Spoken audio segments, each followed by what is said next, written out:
Okay, here we have that battery that I pulled out of that old truck, and I popped the caps off, and as you can see, the acid is still up to level, but I mean the battery sat for a really long time, and I tried to charge it and it wouldn't charge, so we're going to try to do the Epsom salt deal on it and see if that'll work. Desulfate the battery, I guess it's called. So anyway, we'll go ahead and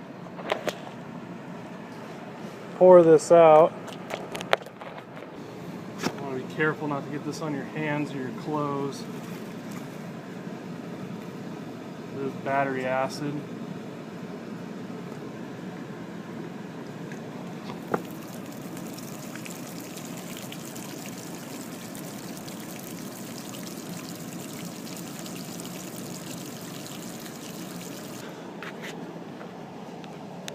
Probably can't see it like I can, but looking in here, there's a fair amount of corrosion built up.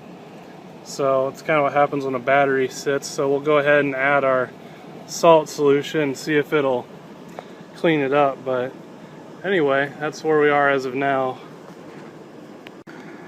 Alright, so here we have our Epsom salt solution, and I have 2 more containers. It should take about 4 of these, but I have about 30 to 40% of this Epsom salt dissolved in here, so quite a darn bit. As you can see, it's real cloudy.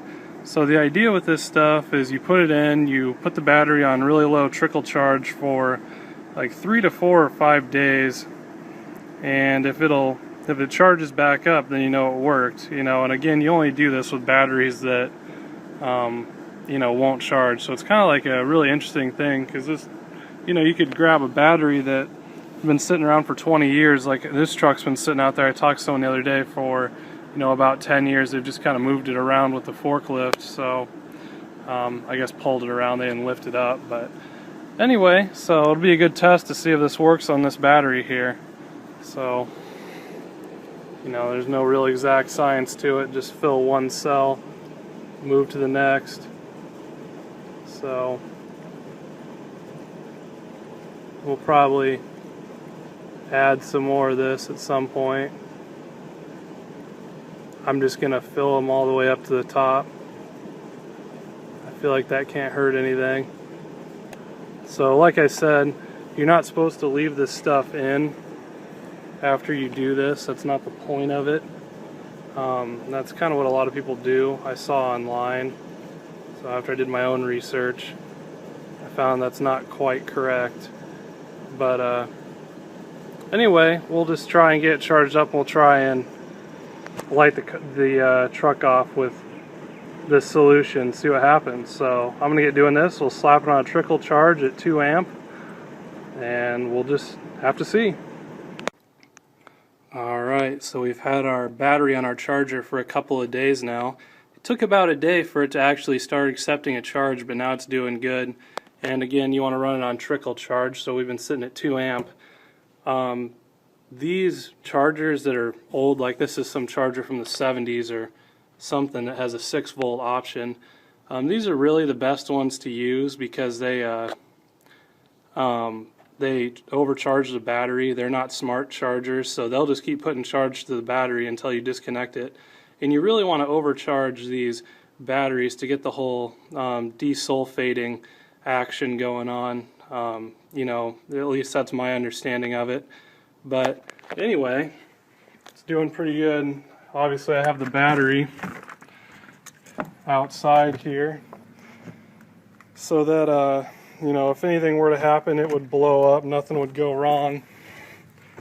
And I left the caps a little popped because it's going to get hot and the water is going to expand, and I can see that some did indeed run out.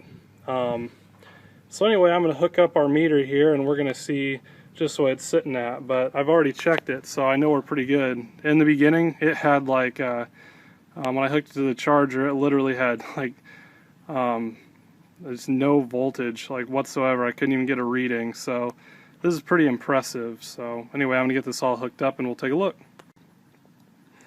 Alright, so here we have our battery, and it's charging pretty good. We're up to, You can see our voltage there. We're well over 12 volts, so I think today I'm going to try and put it in that old truck out there and then see if the truck itself will crank over. But as far as this goes, I think we brought the battery back well enough to try and use it. So anyway, that's pretty impressive. So I guess if it's the end of the world and you're left on your own for years and years, I guess you can use old batteries this way. So it's pretty impressive. Anyway, we're going to get everything unhooked, unplugged, get these pushed back down. We'll take it out to the truck and see if we can light her off. So anyway, there you have it.